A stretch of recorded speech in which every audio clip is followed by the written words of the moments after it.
Hindi ko alam kung paano magsimula. Salamat kay Rita. Salamat sa lahat na nagbigay ng testimonies. Una sa lahat, gusto din namin ipaibala sa kanila. May promotion is not just a victory for me o for my immediate family, but victory ng ating lahat.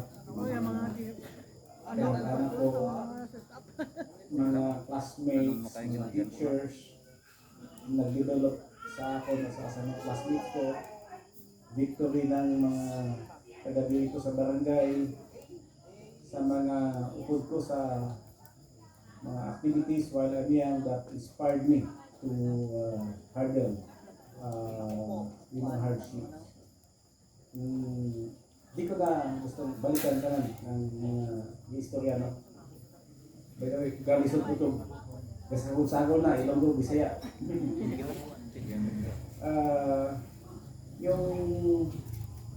yung mga experiences ko is that gusto kong ma-feel ng people of barangay that we are all part of the history. Dili lang sa ako o pamilya anak sa business. History in the sense that ito ngayon ko lang sasabihin, I was given the chance to talk to the public for many occasions. Pero gusto ko lang sabihin ito sa taga-barangay kasi ayaw ko na hindi ko iba. That when I was promoted to the rank of Brigadier General, effective 14 February, I became the youngest Army General of the Army. Tapos dili siya nga nakadali ng pagkabog sa pagiging general. It took me 38 years after graduating from elementary, guys. Then mula nung nasunod ko sa sundalo, 34 years after graduating from high school, na nagsunod ko sa PMA, then 30 years na active service. Then hindi lang na remain the history dahil sa isa at least no sa history ng taga-barangay na to, maging youngest general ako ng buong Philippine Army. I still have 5 years to go.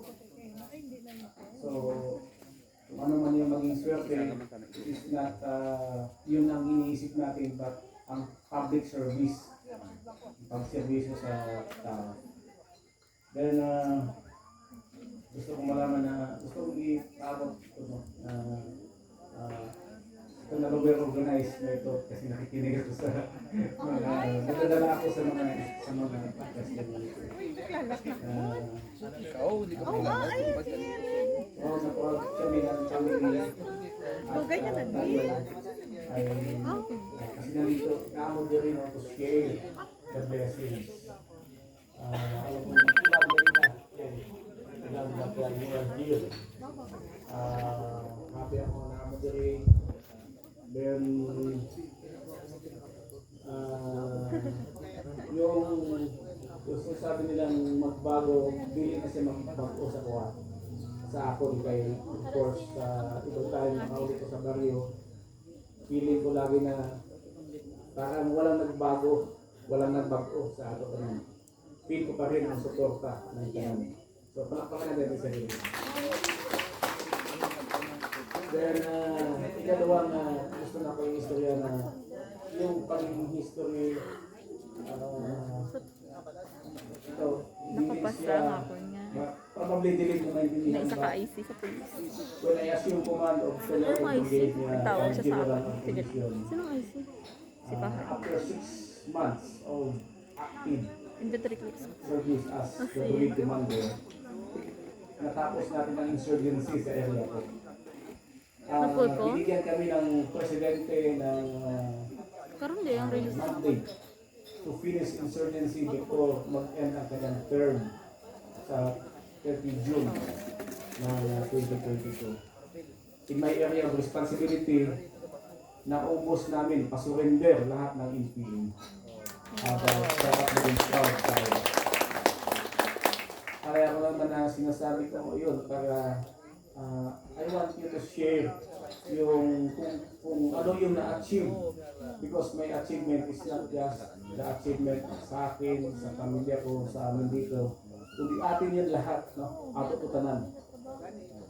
Sa mga maestra na nag-hold sa amo, sa mga pinsan ko na nag-inspire din sa akin, no? Sa mga classmates na sabay kong lumaki. So, yun lang ang gusto ko namang ipaabot mo na this is not an ordinary promotion for me, na sa akin lang, hindi gusto kong i-share natin lahat. At gusto kong ma-feel nyo yung joy and blessings that paminsan-minsan, taga-baryo lang tayo, but yung ating mga accomplishments ay hindi din basta-basta. Well, pagkagal ko na lang, no? When I took the Command and General Staff course, which was the last or the highest career course ng isang sundalo, nag-number 1 ako doon out of 150,000. Wow! Then a year, nag-number 1 din ako ng advanced course. So, dahil yun sa pinasok ko kalakte. Technical. Sana hindi nyo sabihin na nagnayabang ako. Para lang ma-feel natin, no? Nandito tayo, to enjoy what we have accomplished, para maipagmayabang natin, maipagbayabang ng Barrio Tres, that kahit na nasa barrio lang tayo, hindi tayo taga Maminate, hindi tayo taga Luzon, hindi tayo taga Syudad, hindi tayo taga Poblasyon, but we can do anything pag nandyan yung ating pagpursige. Siguro narinig nyo naman yung mga paghihirap and yung perseverance o yung pag-agwanta sa kahilisod.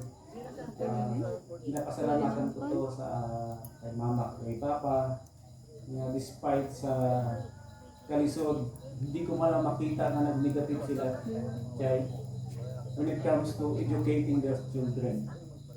So when I received the order na na-promote ako sa general, hindi ko iniisip yung pakiputin kami doon, doon yung general. Ang inisip ko is kung kailan ako uwi sa baryo. Kailan ako uwi sa baryo. Kasi gusto ko lagi, pag nandito ako sa baryo, parang wow, nawawala lahat ng problema. Nandiyan yung feeling na nagsama-sama tayo. Yung upon promotion din then inisip ko talaga na magpakita sa school, pakita sa ating barangay officials, pakita kay Mayor, na hopefully kahit pa paano maging inspiration sa mga kabataan.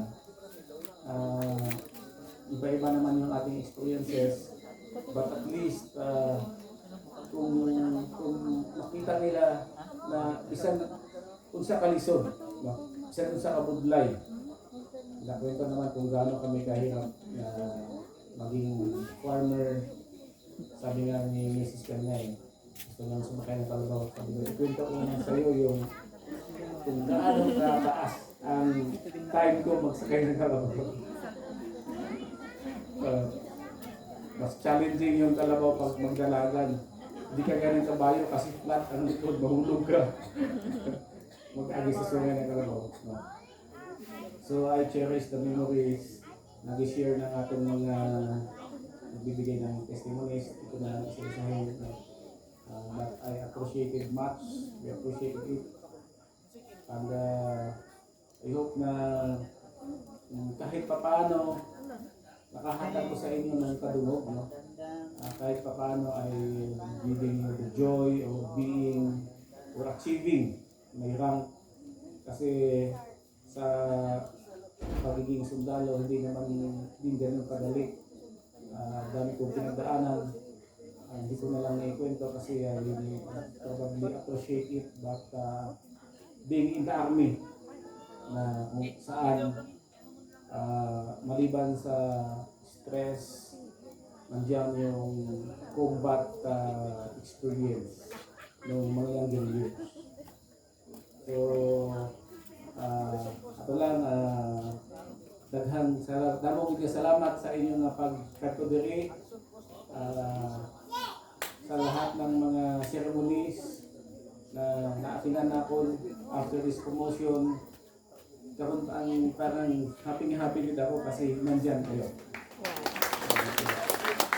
And I hope na mag-enjoy tayo. I will enjoy with this kahit medyo malamig na ulan. Pagsit ko na nandito kayo. So, mga classmates, mga ma'am, mga jay, barangay officials, salamat din sa mga pagtambong. Salamat din sa ating misis na travel all the way from LA. Hindi pa na-release yung order, in-anticipate na namin yung kung kano sa magpaalam, kung kailan sa Gusto ko lang. mag-leave. Ma-video ko. Kasi Ano? kailangan Picture, ng 10 video. days Picture lang. advance. But the moment na labas na, hindi din pwede ma-delay. So, lumipad siya from LA. I'm still a colonel. But then, paglapag, general na kasi doon pa lang lumabas. Na-delay yung pag-release ng Malacanang for 17 days. Effective 14, general na ako, but yung paglabas ng order ay March 3 na, March 3. But still, masaya ako at nandito tayo lahat. And I hope that gusto kong may feel ninyo din yung victory natin, no? Victory natin lahat. And I am inspired to work harder because of your presence this evening. Thank you, and I am the big So that was a very inspiring message, Doy. No? Thank you so much. And so the next will be